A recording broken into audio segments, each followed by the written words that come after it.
नमस्कार, आप देख रहे हैं डॉक्टर साहब आपके साथ मैं हूं मुस्कान दाश को। आज के इस एपिसोड में हम बात करेंगे टॉन्सिल के बारे में।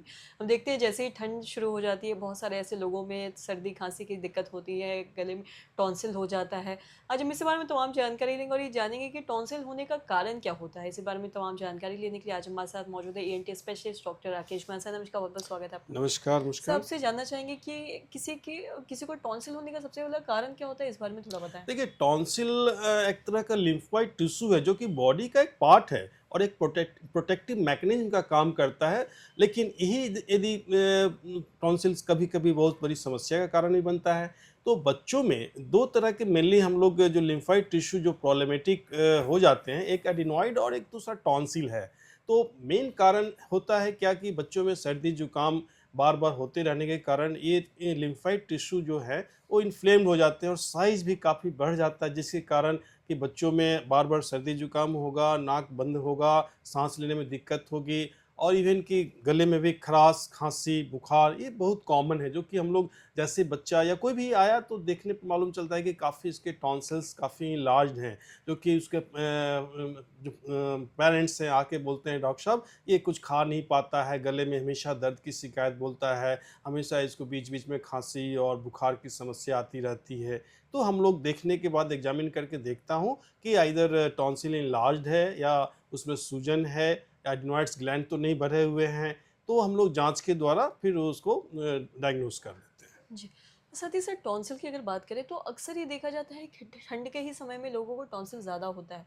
तो इसका भी क्या कारण, क्या ठंडे की वजह से ये ज़्यादा देखा जाता है, खाने की वजह से ऐसा कुछ होता है ठंडी? एक्चुअली ठंड में क्या होता है कि वायरल इन्फेक्शन के कारण ना गले में सूजन, नाक में सूजन, इस सब कारण से टॉन्सिल भी वहाँ पर सूजन आ जाती है और बाद में वही परेशानी का सबब बनता है कि टॉन्सिल का साइज़ बढ़ जाना, उसमें सूजन आ जाना, जिसके कारण खाने में दिक्कत, बोलने में भी परेशानी कभी-कभी आती है, खाँसी आता है, फ़ीवर, ये सब कारण होते हैं, जो कि वायरल इन्फेक्शन के बाद का ये सीक्वेंशियल इवेंट है। जी।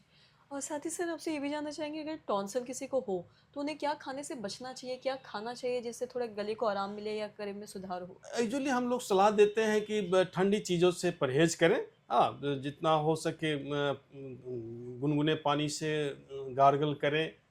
ये सब जो कॉमन घरेलू उपाय हैं, अपना घर में भी जो लोग बोलते हैं कि नहीं, जो घरेलू उपचार होता है वो भी अपना आप ले सकते हैं। लेकिन होता है कि ठंड से बचनी चाहिए। फल हुआ जैसे अमरूद, केला, दही, ये सब कोल्ड ड्रिंक्स, ये सब सर्दी के दिनों में थोड़ा सा अवॉइड करना चाहिए। अदरवाइज़ फिर आप गले में इन्फेक्शन होने के बाद फिर टॉन्सिलाइटिस की समस्या हो सकती है।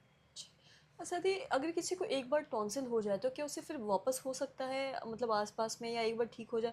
और कब टॉन्सिल का उन्हें है जो इलाज करवाना है, जो दवाइयों से ठीक हो जाएगा? कई बार लोगों को टॉन्सिल इतना ज़्यादा बढ़ जाता है कि ऑपरेशन करवाना पड़ता है, तो इस बारे में भी थोड़ा बताएँ। यूजुअली हम लोग इनिशियली दवा से ही पहले स्टार्ट करते हैं। देखते हैं कि हाँ, यदि दवा कुछ जाँच करके देख लेते हैं किस बैक्टीरिया के इन्फेक्शन से हुआ है और उसी के अकॉर्डिंगली एंटीबायोटिक हम लोग देते हैं। और यूजुअली बहुतों पेशेंट में दवा से भी ठीक हो जाता है।